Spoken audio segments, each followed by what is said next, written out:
नमस्कार दोस्तों। Pearl Academy के यूट्यूब चैनल पर आप सभी का तहे दिल से स्वागत करता हूँ। Delhi police head constable ministerial का पेपर होने वाला है और उसी के लिए हमने एक प्रैक्टिस सेट की सीरीज स्टार्ट की हुई है। आज हम प्रैक्टिस सेट 11 करेंगे। तो पहला क्वेश्चन करते हैं। राम अपनी वस्तुओं पर क्रय मूल्य से 20% अधिक मूल्य अंकित करता है। यदि वह नगद भुगतान के लिए 5% की छूट देता है तो उस लेन देन के लिए उसका लाभ प्रतिशत है। सपोज दैट 100 रुपये की उसके पास क्रय मूल्य थी, ठीक है, सीपी, और 20% अधिक वो अंकित करता है। तो कितना अंकित किया उसने?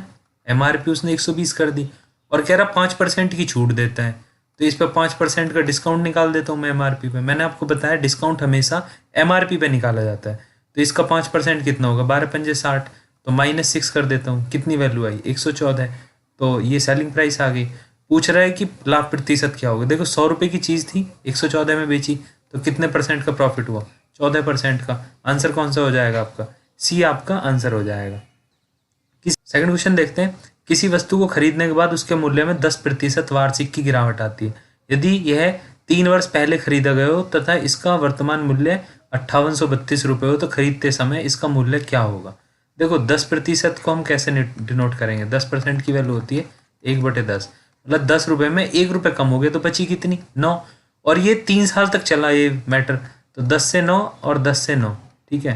मतलब 1000 रुपये की चीज़ आपको कितने की पड़ेगी? अब ये 729 की। बट इसने कितना बोला है? 5832 रुपये। तो 729 को कंपेयर कर देंगे हम 5832 है। मतलब हमको क्या करना पड़ेगा? हमको 8 से गुणा करनी पड़ेगी, तब 5832 आएगा। इसका मतलब इसमें भी 8 से गुणा करनी होगी। तो ये क्या आ गया? 8000। उस टाइम पे उस वस्तु की कीमत 8000 थी 3 साल पहले, और उसके बाद धीरे धीरे घटते हुए 5832 रह गई। तो इसमें आंसर कौन सा हो गया आपका? सी आंसर हो जाएगा।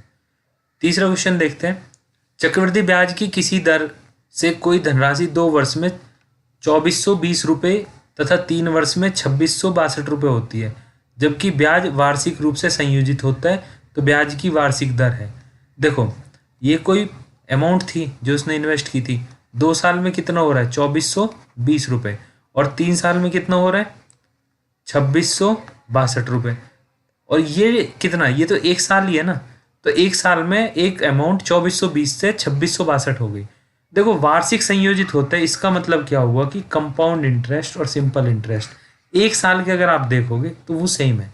जब से वो कंपाउंडेड होता है, मतलब जब से वो संयोजित होता है, उसके बाद से कंपाउंड इंटरेस्ट चेंज हो जाता है। उस नहीं तो उससे पहले अगर वो 6 मंथ में कंपाउंडेड होता है तो 6 महीने तक CISI सेम होंगे। 2 साल में कंपाउंडेड होता है तो 2 साल तक सेम रहेंगे।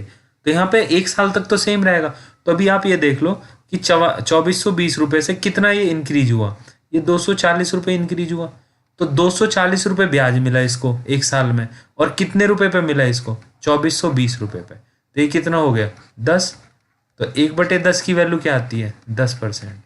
तो यहाँ पे रेट ऑफ इंटरेस्ट कितना हुआ? 10%। चौथा क्वेश्चन देखते हैं। 6000 रुपये का 10% वार्षिक ब्याज की दर से 1.5 वर्ष का चक्रवृद्धि ब्याज, जबकि ब्याज वार्षिक रूप से संयोजित होता है। मतलब जो कंपाउंडेड इंटरेस्ट कंपाउंडेड हो रहा है वो 1 साल में हो रहा है, ठीक है ना। तो पहले साल का 10% रहेगा।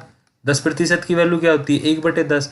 मतलब 10 रुपये पे आपको 11 रुपये मिलेंगे, मतलब 1 रुपये का ब्याज हो गया। उसके बाद जो आ रहा है ना वो आधा साल आ रहा है, तो 10% तो पूरा लग नहीं सकता। अगर 1 साल का 10% थी रेट ऑफ इंटरेस्ट, तो आधे साल की मैं देखूँ तो कितनी हो जाएगी? 5%। 5% की वैल्यू क्या होती है? 1/20। मतलब 20 रुपये पे कितने रुपए मिलेंगे आपको? 21 रुपये। तो इस हिसाब से 1.5 साल का आ गया कितना? 200 रुपये पे आपको ये 231 रुपये मिलेंगे। मतलब आपको ब्याज कितना मिला? 31 रुपये का। पर ये 200 वैल्यू तो थी नहीं, ये वैल्यू कितनी थी? 6000 रुपये। तो इसको इससे कंपेयर करेंगे तो इसको इक्वल करने के लिए कितने की मल्टीप्लाई करनी होगी? 30 से मल्टीप्लाई करनी होगी। और मेरे को अगर अमाउंट निकालनी कि कितना अमाउंट मिलेगा तो इसमें निकाल लो, और अगर सिर्फ ब्याज निकालना है तो इसमें गुणा कर लो। तो ये ब्याज की वैल्यू आ जाएगी, कितनी आएगी? 3×3 = 930 रुपये ब्याज के मिलेंगे। तो सी आपका आंसर हो गया। पांचवा क्वेश्चन देखते हैं। कह रहा किसी धनराशि के किसी दर से 2 वर्ष के साधारण ब्याज तथा चक्रवृद्धि ब्याज क्रम से 900 रुपये तथा 954 रुपये हैं। धनराशि पूछ रहा क्या होगी? देखो इस क्वेश्चन को अगर ट्री मेथड से करोगे तो थोड़ा सा मैं आपको बेसिक बता देता हूँ। सपोज दैट 10% की रेट ऑफ इंटरेस्ट है, इस क्वेश्चन से अलग मैं बता रहा हूँ आपको। तो 10% का मतलब 1/10 हो गया, और 100 रुपये थे मेरे पास प्रिंसिपल, ठीक है। तो पहले साल में क्या होगा, 1/10 करेंगे तो वैल्यू कितनी आ जाएगी, 10। दूसरे साल में करेंगे 1/10, तो यहाँ पे वैल्यू 10 आ जाएगी। बट जो पहले साल में आपको ब्याज मिला था, इसके ऊपर भी तो आपको ब्याज निकालना होगा, कंपाउंड इंटरेस्ट है। तो 10 के ऊपर भी 1/10 करेंगे तो ये कितनी आ जाएगी, 1। यही मेथड आपको यहाँ पे निकालना है। इसमें क्या है, ये वाली जो वैल्यू है ये SI की वैल्यू है, और अगर टोटल में ये देखूँ तो ये कौन सी वैल्यू है, ये CI की वैल्यू है, ठीक है ना। तो आपको ऐसे ही देखना है कि 900 रुपये आपको मिले कि 450 रुपये मिले होंगे। जैसे यहाँ पे ये दो वैल्यू रख रखी है मैंने, 10 ऐसे ही मिले होंगे। और कह रहा है कि 954 रुपये मिले आपको कंपाउंड इंटरेस्ट, इसका मतलब 900 रुपये तो यही हो गए यहाँ पे। तो जो एक्स्ट्रा मिले वो कितने मिले, 54 रुपये, ठीक है। और देखो रेट ऑफ इंटरेस्ट तो यहाँ पे भी यही होगी जो यहाँ से रही होगी, ठीक है ना। तो 54 रुपये मिले आपको एक साल में, कितने पे, 450 रुपये पे। जैसे यहाँ 10 का 1/10 करके मैंने 1 निकाला था ना, 10 पे 1/10 करके मैंने 1 निकाला था ना, इसी तरह मैंने यहाँ पे निकाल लिया कि 54 पे 450 कितने % होगा, ठीक है। इसको मैं सॉल्व करूँगा तो ये आ जाएगा 12%। अब देखो 12% की वैल्यू कितनी है, पहले यहाँ पे जब हमने 12% निकाला होगा, ये जो भी वैल्यू रही होगी, तो 12% की वैल्यू थी 450, ठीक है। और मेरे को निकालनी कितनी है, 100% की। तो ये मैं सॉल्व करूँगा, ये क्या हो गया, 450 बटे 12 गुणा 100। तो इसको सॉल्व करेंगे तो ये आ जाएगा 3750 रुपये। इसमें आंसर कौन सा हो गया आपका, डी आपका आंसर हो जाएगा। छठा क्वेश्चन देखते हैं। यदि कोई धनराशि साधारण ब्याज की किसी दर से 8 वर्ष में 2900 रुपये हो गई और 10 वर्ष में 3000 रुपये हो जाती है, तो वार्षिक ब्याज की दर बताओ। आज तो सारे क्वेश्चन ही ब्याज के आ रहे हैं। तो अगर कोई अमाउंट थी P, हमने इन्वेस्ट किया, 8 साल में क्या हुआ, ये हो गए 2900 रुपये, ठीक है ना। और 10 साल में कितना हो गया, ये हो गए 3000 रुपये, ठीक है ना। अब देखो आप यहाँ पे देखो कि 2 साल में क्या हुआ होगा। देखो तो ये 2 साल रहे होंगे यहाँ पे, ये 8 साल था, ये 10 साल था। तो 2 साल में कितना आपको इंटरेस्ट मिला, कितना, 100 रुपये। इसका मतलब 1 साल में कितना मिला होगा, 50 रुपये। और यहाँ 8 साल में कितना मिला होगा, 400 रुपये। तो ये 400 रुपये ऐड हो गए हैं, क्योंकि ये सिंपल इंटरेस्ट है। सिंपल इंटरेस्ट का क्या होता है, हर साल सेम ही ब्याज मिलता है। तो यहाँ पे कितना, 2500 रुपये। 2500 रुपये जो आपका प्रिंसिपल था, उससे ये सारी कंडीशनें आ गई। अब मेरे को क्या है, दर पूछ रहा है। देखो 50 रुपये मिले 1 साल में, तो 2500 रुपये का कितने % है, आपको यही तो निकालना है। ये 2 जीरो आप कैंसिल कर दो, आपका आंसर आ गया 2%। आंसर कौन सा हो गया, डी आपका आंसर हो गया। 7वां क्वेश्चन देखते हैं। 10% वार्षिक चक्रवृद्धि ब्याज की दर से 8000 रुपये की धनराशि कितने रुपए में 9216 रुपये हो जाएगी, जबकि ब्याज अर्धवार्षिक रूप में संयोजित होता है। देखो 10% वार्षिक दे रखी है ब्याज की दर, 1/10 हम ले लेते, पर ये एनुअली दे रखी थी जब 1 साल में था। पर ये क्वेश्चन यहाँ पे चेंज कर दे, इसने बोला कि अर्धवार्षिक रूप से संयोजित करो। तो अर्धवार्षिक जब 1 साल के लिए 10% थी, तो 6 मंथ के लिए कितना हो जाएगा, 5%। और 5% की वैल्यू कितनी है, 1/20। तो मतलब अब इसमें जो 1.5 साल है, तो अब इसमें जो ये समय आएगा, ये 6 महीने की साइकिल बनी हुई होगी। तो पहले 6 महीने में क्या होगा, यहाँ से मैं बताता हूँ आपको। 20 रुपये का 21 रुपये हो जाएगा, दूसरे 6 महीने में फिर 20 का 21 हो जाएगा, फिर तीसरे 6 महीने में फिर 20 का 21 हो जाएगा। देखो मैंने यहाँ पे क्यों रोक दिया, यहाँ पे क्या राशि दे रखी है आपको, 8000। अब आप इनकी मल्टीप्लाई करो, 2 दूनी 4 दूनी 8, तो ये 8000 रुपये आए। तो अब इधर ये 9216 आ गया। अब ये कितनी साइकिल बनी, 1 2 और 3, 6 महीने की 3 साइकिल थी। कितना टाइम लगा, 1.5 साल लगा आपको, ठीक है ना। ये मेरे को ये नहीं पता था कहाँ रोकना है, पर इससे आइडिया लग गया कि 8000 रुपये प्रिंसिपल, तो 8000 की वैल्यू कैसे आएगी, यही आएगी। 8वां क्वेश्चन देखते हैं। कोई रेलगाड़ी 110 मीटर लंबे किसी प्लेटफॉर्म को 40 सेकंड तथा प्लेटफॉर्म पर खड़े एक लड़के को 30 सेकंड में पार करती है।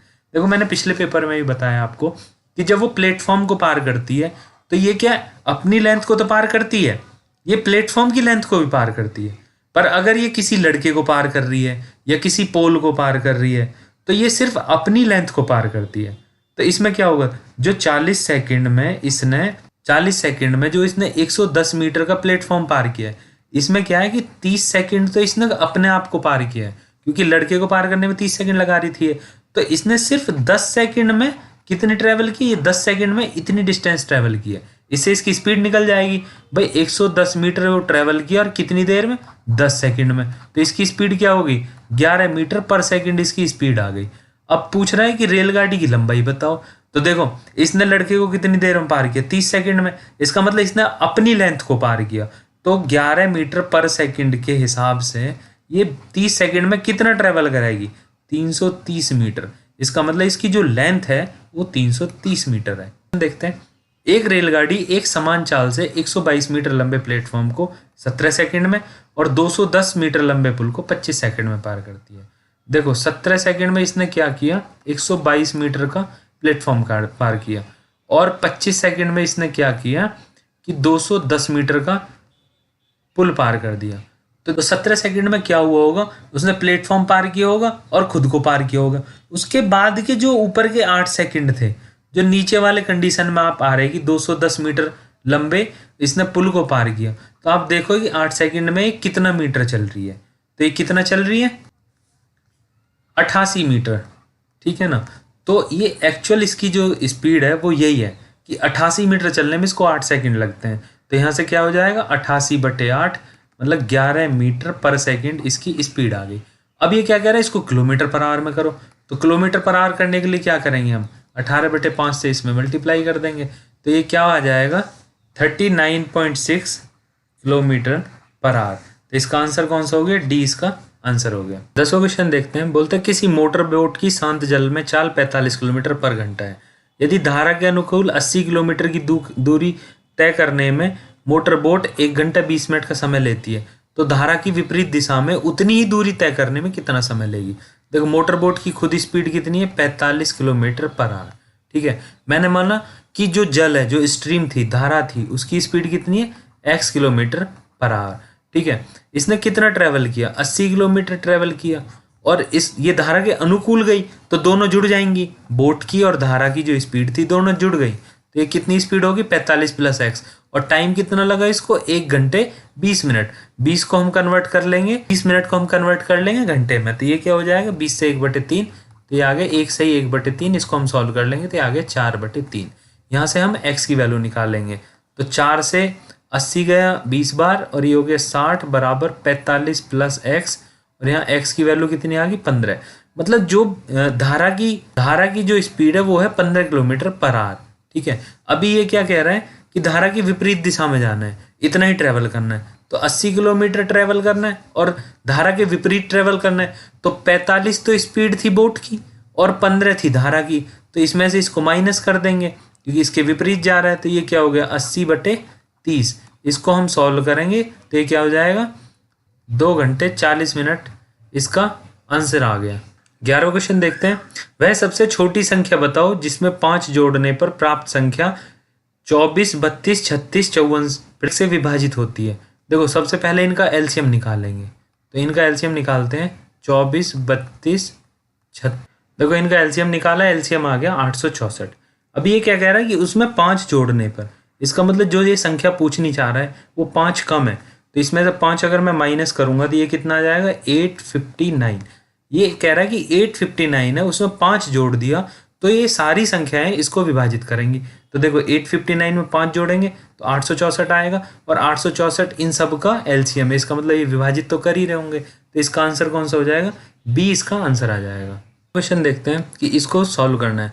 देखो नॉर्मली आपको क्या रेशनलाइज करना होता है, तो आप वाली वैल्यू को आप रेशनलाइज करोगे तो क्या करना होगा, √5 - √3 से ऊपर मल्टीप्लाई करोगे और नीचे भी उसी से मल्टीप्लाई करोगे, और ये क्या, ये फॉर्म बन जाएगी a² - b² की, ठीक है ना। मैं आपको एक का दिखा देता हूँ, बाकी ऐसे आपको पेपर में नहीं करना है, आपको डायरेक्टली करना है। क्या करना है, 2 में ऊपर से √5 - √3 की मल्टीप्लाई हो गई, और नीचे भी क्या होगा, √5 + √3 तो पहले से ही था, इसे मल्टीप्लाई किसकी हुई, √5 - √3 की। अभी इनका देखो, ये जब स्क्वायर निकाल दोनों का a + b a - b वाला फॉर्म लगेगा तो ये क्या हो जाएगा, √5 - √3 तो ऊपर है, और बटे में क्या हो जाएगा, 5 में से 3 गए तो 2 बचेगा, ठीक है। तो ये चीज़ अब आप यहाँ डायरेक्टली कर लो कि जो भी इनका डिफरेंस है उसको नीचे रहने दो, इसको 2 बार मत लिखो। मतलब आपको क्या लिखना है, डायरेक्टली लिखना है, √6 + √3 ऊपर चला जाएगा क्योंकि जब इसको रैशनलाइज करेंगे, और नीचे क्या होगा, जब √6 का स्क्वायर करेंगे तो 6 आएगा, और 3 √3 का स्क्वायर करेंगे तो 3 आएगा, तो 6 में से 3 गए तो कितना बचा, 3। डायरेक्टली ये आपको लिखना है।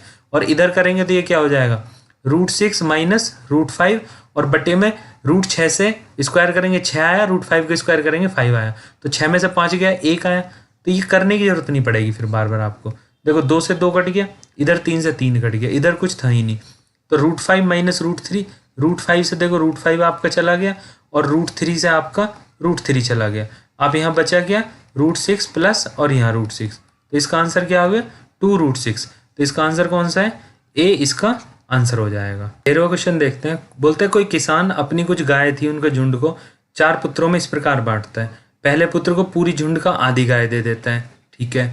दूसरे को पूरी झुंड की 1/4 दे देता है, ठीक है। तीसरे को पूरे झुंड की 1/5 दे देता है तथा चौथे को 7 गाय प्रदान करता है, ठीक है। पूछ रहा है टोटल गाय को बताओ कितनी है। अब या तो मैं एक्स मान के कर लूँ, वो पेपर में मेथड सही नहीं होता है, तो पेपर में आप कैसे मेथड करोगे। देखो आप ऐसी कोई वैल्यू मान लो जो 2, 4 और 5 से डायरेक्टली डिवाइड हो जाती हो, उससे क्या आप वैल्यू निकाल पाओगे। तो 4 दूनी 8 पंजे 40, मतलब 40 के मल्टीपल में कोई वैल्यू मान लो आप, तो आप 40 ही मान लेते हैं कि भाई 40 थी टोटल गाय, ठीक है ना। जब 1/2 किया तो पहले को कितनी गाय मिली 20, और 1/4 किए तो दूसरे को कितनी 10 गाय मिली, तीसरे को कितनी 8 गाय मिली। और अब देखो 20 और 10 30 और 8, तो चौथे के लिए कितनी बची 2 गाय बची। पर ये क्या कह रहा है 7 गाय बचनी चाहिए, तो 2 को 7 में चेंज करना होगा। कैसे करेंगे, 2 में 7/2 से गुणा कर देंगे, जब गुणा करेंगे 2 से 2 कट जाए 7 बच गए। तो इसका मतलब जो एक्चुअल वैल्यू वो भी एक्चुअल नहीं है, वो भी हमें चेंज करनी पड़ेगी। ये ऐसा इसलिए होता है क्योंकि हम एक वैल्यू मान लेते हैं, उसके हिसाब से कन्वर्ट करते चले जाते हैं। और ये एक्चुअल वैल्यू दी हुई थी 7, ये रेशियो वैल्यू थी, बट ये 7 जो थी एक्चुअल वैल्यू थी, इसलिए मैंने कंपेयर किया इससे। तो 40 में जब 7/2 से आप गुणा करोगे तो 2 से 40 गया 20 बार और 7 दूनी 14, मतलब टोटल आ गया 140। तो एक्चुअल में जो वैल्यू थी वो 40 नहीं थी, वो 140 थी। तो टोटल गाय कितनी है उसके पास 140। 14वां क्वेश्चन देखते हैं। एक संख्या दी हुई है, बोल रहा है कि 11 से विभाजित है, तो लुप्त अंक बताओ। तो मैंने लुप्त अंक की जगह मान लिया x है, ये एक सिंगल डिजिट होगी, ठीक है। तो जो ऑड प्लेस पे नंबर है उनको देख लेते पहले। ये कितना 8 और 7 15, 15 3 18, 18 4 22, ये आ गया 22। अब जो इवन प्लेस पे नंबर है ये कितना है 2 और 8 10, 10 प्लस x। अब जो नंबर 11 से विभाजित होता है उसका क्या होता है कि जो डिफरेंस है इन दोनों का डिफरेंस, ऑड प्लेस वाला और इवन प्लेस वाला, या तो डिफरेंस 0 होगा या 11 के मल्टीपल में होगा, कि 11 होगा 22 होगा ऐसा होगा। तो देखो 22 तो हम रख नहीं पाएंगे, 22 में से 10 प्लस x को माइनस करके मैं 0 पुट करता हूँ, तो ये क्या होगा 12 माइनस x बराबर 0। x की वैल्यू क्या आ गई 12। ये तो मैं रख नहीं सकता क्योंकि ये क्या है, ये सिंगल डिजिट है, तो 12 तो होगा नहीं। तो मैं क्या करूँगा, इसको 22 माइनस 10 माइनस x को मैं 11 के बराबर रख देता हूँ, ठीक है। इससे क्या होगा 22 में से 10 गए, 12 माइनस x बराबर 11 और x की वैल्यू आ गई 1। देखो ये सिंगल डिजिट है तो इसलिए मैं डायरेक्टली d रख सकता हूँ। ये यहाँ पे भी मैं देख सकता था डायरेक्टली, इतना करने की भी मेरे को कोई ज़रूरत नहीं थी। मैं डायरेक्टली देखता कि 22 से किसको माइनस करूँ, या तो 0 आए या 11 आए। अब 10 प्लस एक्स जो है वो 22, तो मैं इसको बना नहीं सकता कि 12 तो रख नहीं सकता मैं x की वैल्यू, तो मैं 1 रख देता हूँ ना। तो ये कितना हो गया 11, 22 में से 11 गए तो 11 ही बचे ना, मतलब x की वैल्यू क्या है 1 आ गई। 15वां क्वेश्चन करते हैं। 2 वर्गों के परिमाप 40 सेंटीमीटर और 24 सेंटीमीटर है। उस तीसरे वर्ग जिसका क्षेत्रफल इन 2 वर्गों के क्षेत्रफल के अंतर के बराबर है उसका परिमाप पूछ रहे हैं। देखो एक का 40 है, एक का 24 है, ये परिमाप है, तो इसकी साइड कितनी आएगी 10, इसकी साइड कितनी आ जाएगी 6, क्योंकि वर्ग में क्या होता है 4a होता है परिमाप, तो 4a की कंपेयर कर लेंगे दोनों से, तो a की वैल्यू कितनी आ गई 10 और 6 आ गई, ठीक है। अभी क्या करें, जो तीसरा वर्ग है उसका क्षेत्रफल इन 2 वर्गों के क्षेत्रफल के अंतर के बराबर है, तो क्षेत्रफल निकालूंगा तो इसका 100 आ जाएगा, इसका 36 आ जाएगा, और इनका डिफरेंस कितना आ गया 64। मतलब ये 64 जो वो तीसरे के क्षेत्रफल के बराबर है, तो यहां से इसकी a की वैल्यू कितनी आ जाएगी 8, और इसका परिमाप निकालना है तो 4a की वैल्यू निकालेंगे तो 4 × 8 ये कितना आ जाएगा 32 सेंटीमीटर। तो आंसर कौन सा हो जाएगा बी, इसका आंसर हो जाएगा। सोलो क्वेश्चन करते हैं। ये वैल्यू दी हुई है और इसकी वैल्यू पूछ रहा है। देखो हम डायरेक्टली यहाँ पे देख सकते हैं कि a + b + c की वैल्यू कितनी है, तो 10 + 11 और -21, ये आ गई 0। अगर ये 0 आ गई तो ये वाली वैल्यू हो जाएगी 0, और बट्टे में ये जो भी है ये 0 आ जाएगा। तो आंसर तो आप डायरेक्टली टिक किए, बट ऐसा क्यों होता है वो मैं आपको बता देता हूँ। इसका फॉर्मूला होता है, ये फॉर्मूला है क्या वो आपको बताता हूँ। अभी देखो ये फॉर्मूला होता है, ठीक है ना। A plus B plus C और A square plus B square plus C square minus A B minus B C minus C है। अगर मैं 2 से मल्टीप्लाई कर देता हूँ ऊपर और 2 से भाग कर देता हूँ तो इसको जब मैं पूर्ण वर्ग बना दूंगा तो ये इस तरह की फॉर्म में आ जाएगा। अभी आप इस क्वेश्चन में देखो, अगर ए बी सी का जो सम है ए प्लस बी प्लस सी जो है, अगर ये 0 हो गया तो ये पूरी वैल्यू 0 नहीं हो जाएगी। यहीं से मैंने ये किया था, इन तीनों का सम निकाल लिया, वो 0 आ गया तो एक डायरेक्टली ये वैल्यू पूरी 0 हो गई। ठीक है, यही इसका आंसर है। तो ये आप फॉर्मूला अच्छे से याद कर लो। उसके बाद देखते हैं 17वां क्वेश्चन। के का पता लगाइए यदि समीकरण ये दे रखी है दो। ये समीकरण क्या है, x प्लस 2y बराबर 3 है और 5x प्लस के वाई बराबर -7 है। कह रहा कोई हल नहीं है। देखो 2 इक्वेशन है, इनका कभी कोई हल तब होगा जब ये दोनों पैरेलल लाइन होंगी, तभी तो हल नहीं होगा। नहीं तो ये कहीं ना कहीं जाके तो जरूर क्रॉस करेंगे, यहाँ पे एक हल आ जाएगा। अगर ये पैरेलल नहीं होंगी तो कहीं ना कहीं कट कर जाएंगी और वहाँ पे हल आ जाएगा। इसका मतलब क्या है, इन दोनों के बीच की जो डिस्टेंस है वो इक्वल रहेगी और ये पैरेलल लाइन है। पैरेलल लाइन कब होती है, जब a1 अपॉन a2 बराबर b1 अपॉन b2 हो। ठीक है, मतलब ये जो इनके जो कोफिशिएंट है इनकी वैल्यू इक्वल हो और does not equal to c1 upon c2 हो, कि ये वैल्यू सेम ना हो, तब ये पैरेलल होती है दोनों साइड। तो a1 की वैल्यू क्या है 1, a2 की वैल्यू क्या है 5 और इधर से इसकी वैल्यू क्या है 2 और इसकी वैल्यू क्या है k। यहाँ से k की वैल्यू निकल गई कितनी 10 आ गई k की वैल्यू। तो आंसर कौन सा हो जाएगा, सी आंसर हो जाएगा। क्वेश्चन 18 देखते हैं। बोलते हैं सेक थीटा बराबर √2 है और पूछता है कॉसेक थीटा की वैल्यू बताओ। देखो सेक थीटा अगर √2 होगा तो ये थीटा की वैल्यू क्या होगी 45। ठीक है, थीटा 45 को मैं कॉसेक में पुट कर देता हूँ। कॉसेक थीटा की जगह क्या हो गया कॉसेक 45, तो इसकी वैल्यू क्या होती है, ये भी √2 होती है। तो आंसर क्या हो जाएगा, सी इसका आंसर हो जाएगा। 19वां क्वेश्चन देखते हैं। बोलता है ABC एक समकोण त्रिभुज है जिसमें एंगल A 90 है, AB और AC इक्वल है, दोनों साइड सेम हो गई। तो कह रहा है B और C बताओ। देखो इक्वल साइड के सामने वाला जो एंगल होता है वो इक्वल हो जाता है। तो अगर ये थीटा है तो ये भी थीटा होगा। ठीक है, और तीनों एंगल कितने होते हैं 180, तो 2 थीटा प्लस 90 की वैल्यू कितनी आ जाएगी 180, मतलब 2 थीटा बराबर कितना आ गया 90 और थीटा की वैल्यू कितनी आ गई 45। आप देख के भी बता सकते हो। तो इसका आंसर क्या हो जाएगा, इसका आंसर आ जाएगा, इसका आंसर ए हो जाएगा। देखो 20वां क्वेश्चन देखते हैं। बोलता है कोण ज्ञात करो जो अपने कोटि पूरक के बराबर है। तो ये एक ही कंडीशन ऐसी बनती है जब कोटि पूरक और कोण दोनों बराबर होते हैं। जब 45-45 की कंडीशन बनती है तो ये 90 डिग्री हो गया। 90 से मैं माइनस करता हूँ, जैसे कोई एंगल दिया हो थीटा और मैं पूछ रहा हूँ कोटि पूरक बताओ, तो 90 माइनस थीटा होता है। तो 90 माइनस थीटा और थीटा इक्वल कहाँ है, सिर्फ 45 के केस में। तो इसका आंसर क्या हो जाएगा, सी इसका। अगर आपको मेरे पढ़ाने का तरीका अच्छा लगता है तो मेरी वीडियो को लाइक करें, शेयर करें, मेरे चैनल को सब्सक्राइब करें। जय हिंद, जय भारत।